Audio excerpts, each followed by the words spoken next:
Here's the thing about this song that nobody wants to say out loud. It's not a song about wanting a woman. It's a song about wanting to be wanted, dressed up as a song about buying her things. And the whole track is a demonstration of how badly those two desires can get confused when money is involved. Everybody hears this on the first pass and thinks it's simple. Guy sees girl. Guy is into girl. Guy starts throwing cash and gift at girl. Girl comes closer. Fade to black. It's the oldest transaction in music. Attraction plus currency equals access. And on the surface, that reading isn't wrong.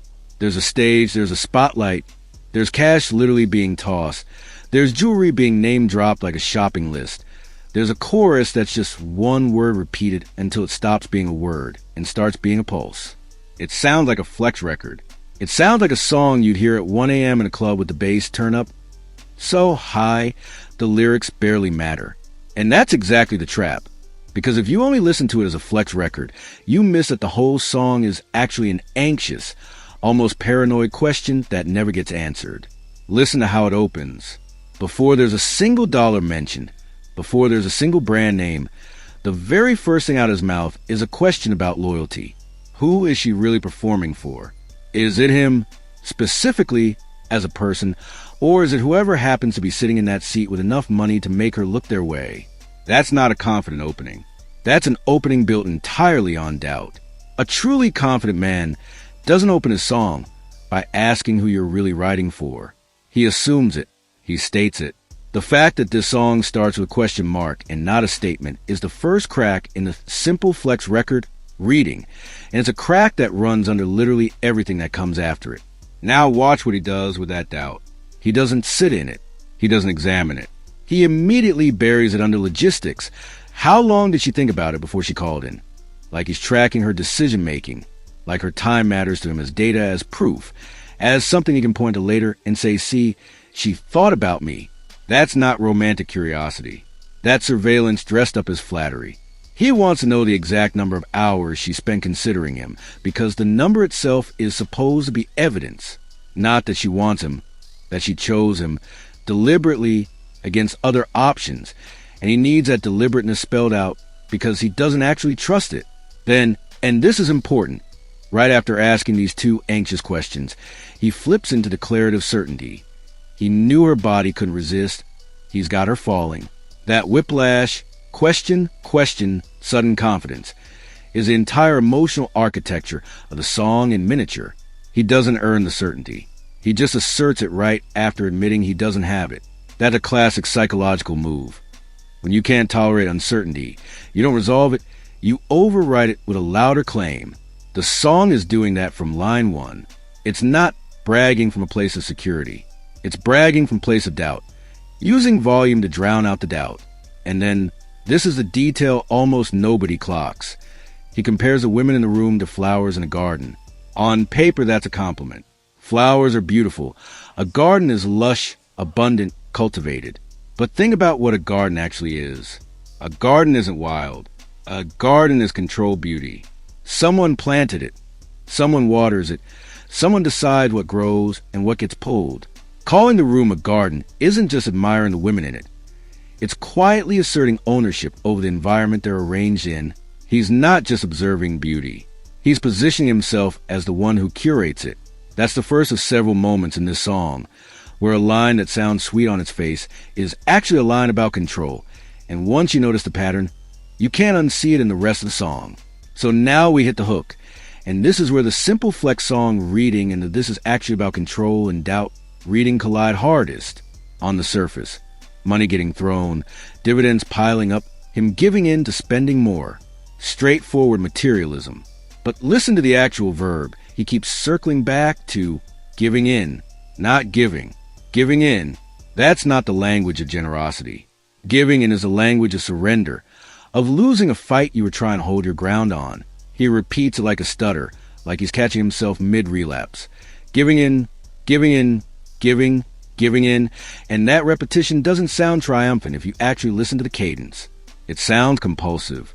It sounds like someone narrating their own inability to stop in real time and try to make the loss of control sound like a lifestyle choice instead of what it actually resembles, which is an addiction pattern. And that's the pivot point of the whole song, right there in the chorus, hiding in plain sight behind trap percussion and ad-libs. This is a song about a powerful man spending money because he can. It's a song about a man who knows, on some level, that he's compulsively spending to manufacture a feeling of closeness he doesn't actually trust is real, and the chorus catches him admitting it, disguised as a flex. Think about the actual mechanics of what dividends means in this context. A dividend is a return you get for holding an investment. He's not describing spontaneous generosity. He's describing an investment structure. The money isn't a gift, it's capital, and he's tracking return on it. That's an extremely cold, extremely calculated frame to put around what's supposedly a moment of attraction and desire. He's not swept up. He's accounting. And the fact that this accounting language is directly next to compulsive giving in is a contradiction the whole song is built on. He's simultaneously in total control, tracking every dollar as an investment, and completely out of control, unable to stop himself from spending.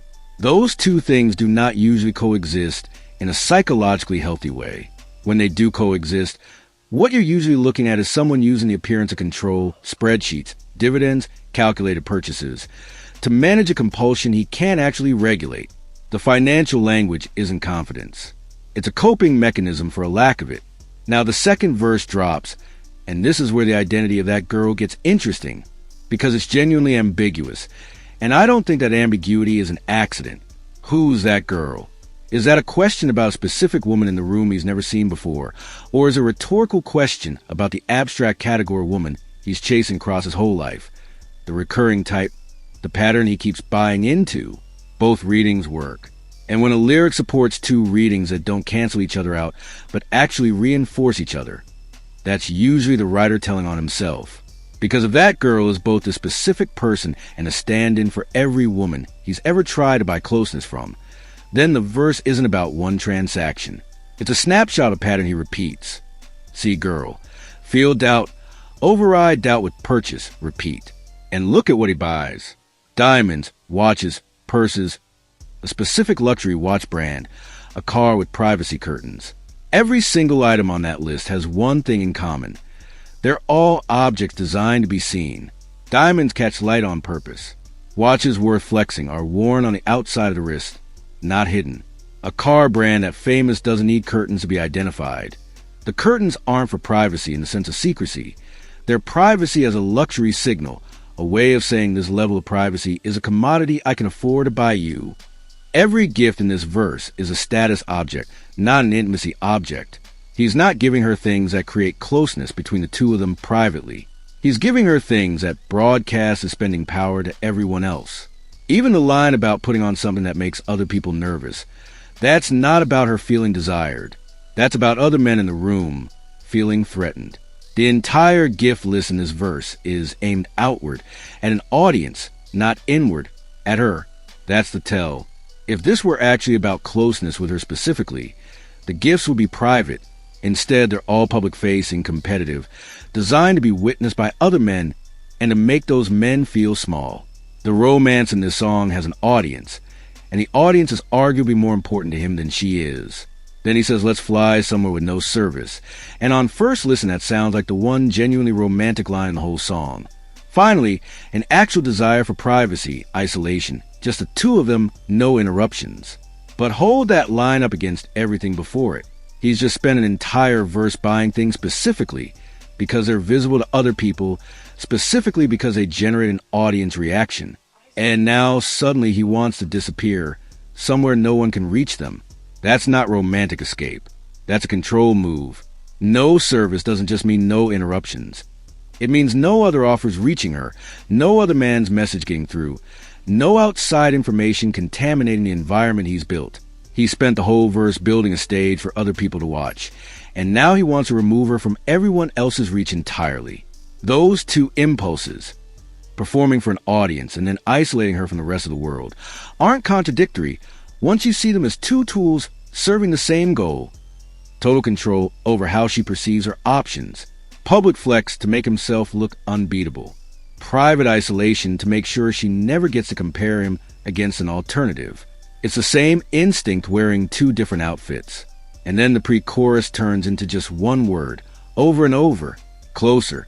That's the moment the song stops pretending to be clever and just becomes what it actually is underneath everything. A demand stripped down to its rawest form. No metaphor, no financial language, no flex, just repetition of a single command, closer, closer, closer, until it loses shape and becomes almost hypnotic. That's worth sitting with, because it's the only part of the song where the mask fully comes off. Everywhere else, the wanting is disguised as spending, as status, as calculated dividends. Here, for just a few bars, it's naked. He just wants her closer, and he says so directly, without dressing it up in a purchase. And I think that's actually the most honest moment in the entire track, which is a strange thing to say about a chorus made of one repeated word. But it's true. Everything else in the song is elaborate. This is the one part that isn't. Now here's where the third verse complicates the picture in a way that a lot of listeners skip past, because it moves fast and the language is dense. He starts describing her, chic, particular physical details, a line about not being satisfied unless she matches a certain kind of intensity, an instruction about positioning, about being gripped tightly from behind. This section reads, on the surface, as just explicit desire, the most straightforwardly sexual part of song. But notice the verb tense and structure of the instructions in this section. It's not description of what's happening. It's a list of demands for what needs to happen. Grip me, get behind me, tick every time. He's issuing commands back to back, rapid fire, almost like a checklist. And a checklist, again, is a language of control, not surrender. Even in the most physically intimate part of the song, he's still directing, still specifying exactly how it needs to go, still not actually letting go of the wheel. Even at what should be the most vulnerable, unguarded moment in the track, the register stays instructional. That's consistent with everything we've already established. This is someone who cannot tolerate not being the one steering, even in a moment that's supposedly about mutual desire. Then comes a line about splurging, followed immediately by a line about watching somebody's feelings get hurt.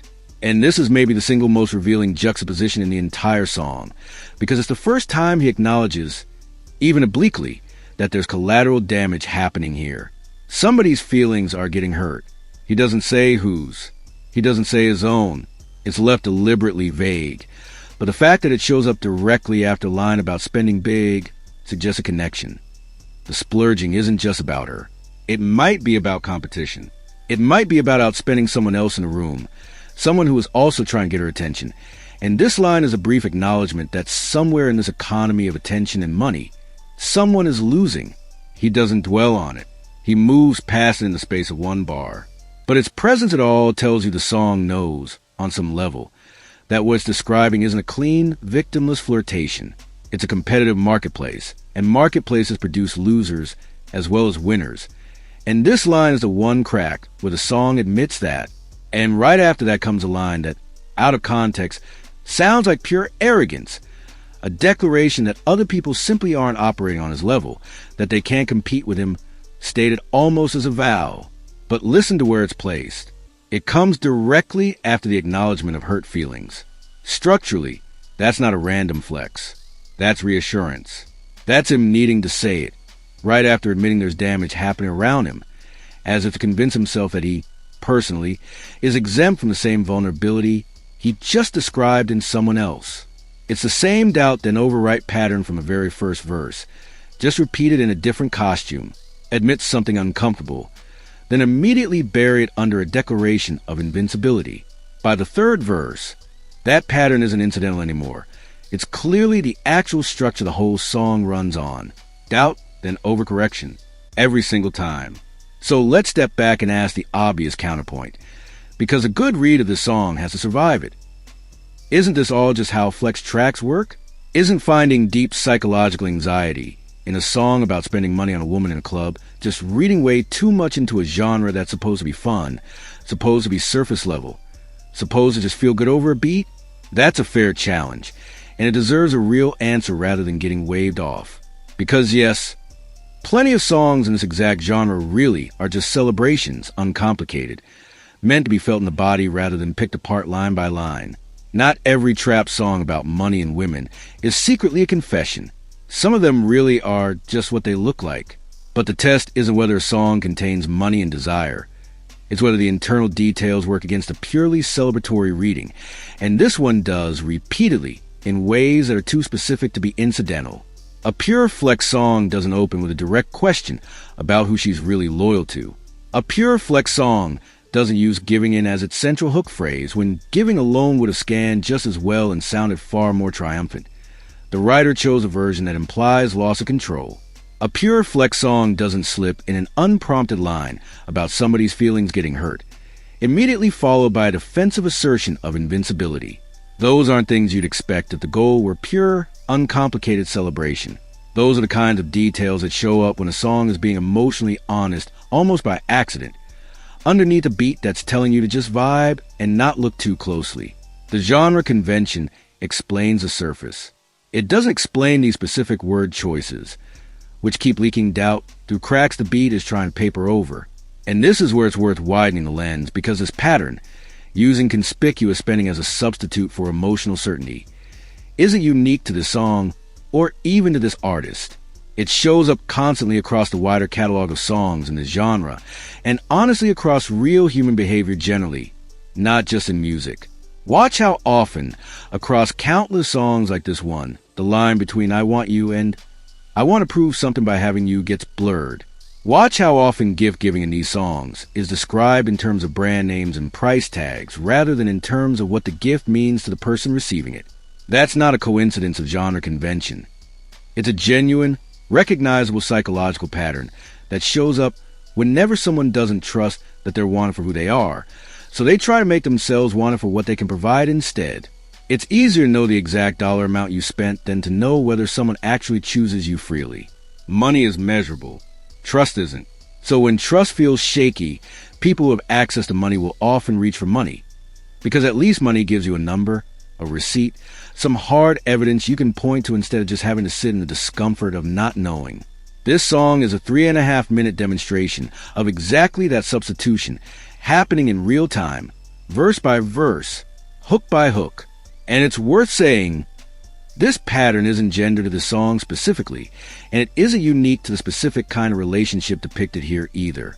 It shows up in all kinds of contexts where someone is resources and uncertain at the same time. A parent who buys their kids affection instead of spending time with them. A boss who gives bonuses instead of respect. A friend who picks up every check because they're not sure they'd be kept around otherwise. The show don't tell generosity is often, underneath, a way of skipping past a harder, scarier task of just directly finding out whether you're wanted.